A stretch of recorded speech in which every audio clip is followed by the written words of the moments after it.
Han pasado un par de días y ya se han generado muchos comentarios respecto a la propuesta que les mencioné en el anterior video. Ahora bien, si ustedes quieren un video completamente dedicado al lapping, déjenmelo aquí abajo en los comentarios y si veo mucha interacción les doy mi palabra de que el próximo video será dedicado completamente a esta increíble técnica del lapping.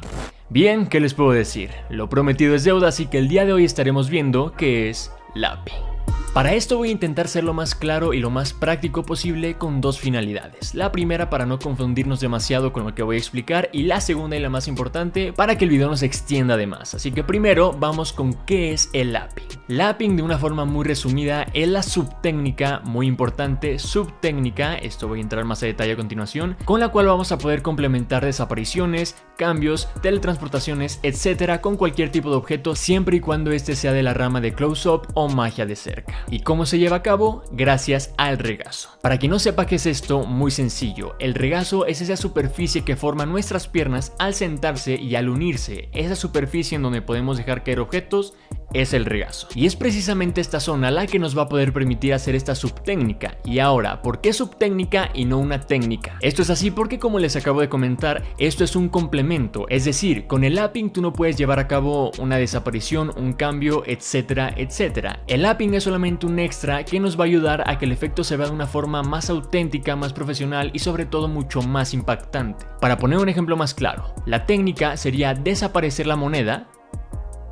y la subtécnica sería usar el lapping de esta manera. Pero obviamente el lapping no se hace de esta manera tan brusca y tan evidente. Todo lo contrario, tiene que pasar de la forma más desapercibida posible. Y para aprenderlo nos vamos a guiar únicamente en uno de los efectos que mostré en la presentación de este video para meternos de lleno en la técnica y no tanto en diferentes efectos. Así que vamos con la explicación. Lo más importante del lapping es lograr que todos los movimientos que ejecutemos se vean completamente normales. Y para esto primero debemos de lograr que nuestras manos se sientan en un lugar cómodo y memorizando los movimientos que vamos a ejecutar en una simple acción como sería pasar una moneda. Como pueden ver, gracias a mucho tiempo dedicado y a mucha práctica, yo ya lo hago inconscientemente. Siempre que paso una moneda, mi mano no se queda en el aire, no se queda en la mesa de esta manera, sino que se recarga en la orilla de la mesa. Siempre que yo haga este movimiento, esté haciendo la técnica de lapping, esté haciendo un efecto o simplemente pasando un objeto de una mano a otra, siempre mi mano sobrante va a estar en esta posición. Y esto lo hago por dos razones. La primera,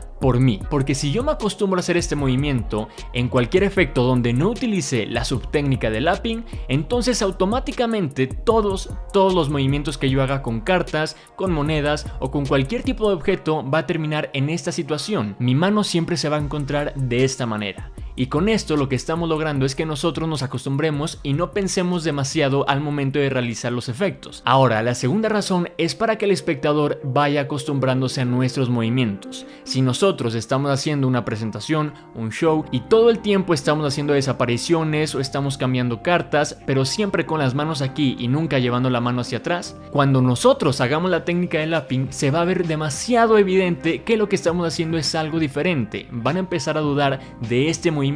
En cambio, si yo estoy haciendo algún efecto en donde necesite pasar una moneda de una mano a otra sin necesidad de ninguna técnica, ni siquiera de desaparecerla, y dejo la mano aquí, podemos abrir la mano y el espectador va a empezar a relacionar con que este movimiento es parte de nosotros y no es parte de alguna técnica o de algún movimiento del cual él tenga que sospechar. Es por estas dos razones que es muy importante empezar a entrenarnos mentalmente para que nuestros movimientos sean siempre los mismos o al menos muy parecidos para que el espectador siempre lo vea como algo natural, como algo de nosotros.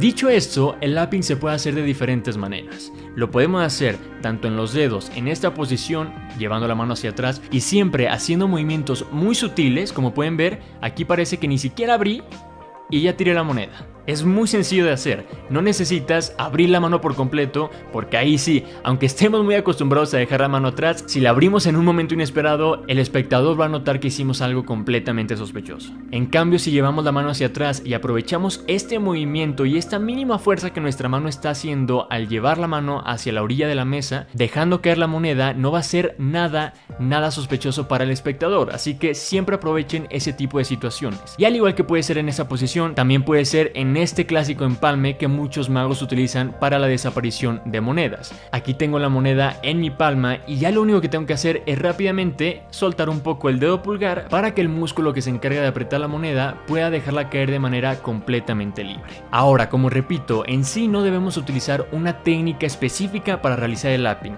Tanto puede ser de esta manera como puede ser de esta otra, en la técnica que nosotros queramos. Hasta podríamos dejar la moneda encima de la mesa como fue en la presentación, llevándola hacia atrás, simulando que tomamos y tirándola de forma muy evidente, pero repito, no es lo evidente sino la seguridad y la naturalidad sobre todo que le pongamos para que el espectador piense que está en nuestra mano. Ahora, unas recomendaciones que me gustaría darles para que ustedes lo pongan en prueba y vean que realmente estos pequeños detalles son los que hacen la gran diferencia en esta subtécnica son los siguientes. La primera sería siempre tener en mente un par de movimientos que sirvan como excusas. Es decir, no es lo mismo tener la moneda preparada para hacer técnica de empalme, dejándola en la mano de esta manera, y después llevando la mano hacia atrás para hacer lapping. Eso, además de no verse natural, se ve demasiado forzado. Lo que podríamos generar sería un movimiento como si estuviéramos limpiando la mesa. Eso les aseguro que siempre va a servir. Lo pongo en práctica. Llevamos la moneda a empalme y limpiamos la mesa.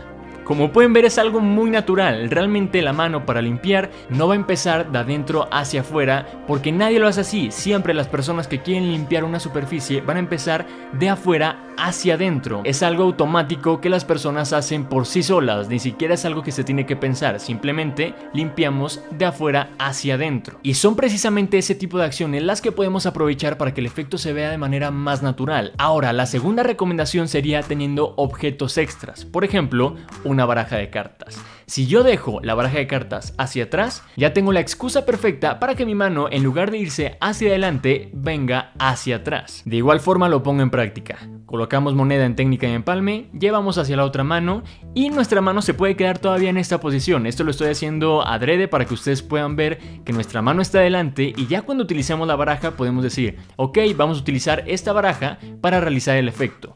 Aquí yo ya utilicé la subtécnica de lapping y nadie del público se dio cuenta. ¿Por qué? Porque utilicé esta baraja para tener la excusa perfecta de que mi mano tenía que regresar para tomarla. Y esto no solamente se puede llevar a cabo con una baraja, de verdad existen muchísimas ideas que ustedes pueden implementar para que el lapping se vea de forma más natural si es que ustedes no están muy acostumbrados a dejar la mano atrás, o si se les complica simplemente al momento de empezar con esta subtécnica. Ustedes pueden hacer este tipo de recomendaciones para que al momento de que lleven a cabo un lapping no se sientan confundidos, no se presionen y todo sea muy natural. Un paréntesis, perdón por la luz porque he estado cambiando mucho alrededor de todo el video, así que pido muchas disculpas, pero bueno, seguimos. Y ya la última recomendación que me gustaría darles para que el lapping sea algo base en su repertorio de magia de monedas, cartas, esponja o cualquier tipo de objeto de la rama de close-up es que no forcen el lapping. De verdad, muchísimas personas al aprender lapping siempre lo quieren llevar a cabo y eso, además de tedioso, es aburrido y sobre todo muy evidente. Aunque tenga los movimientos perfectos, la secuencia correcta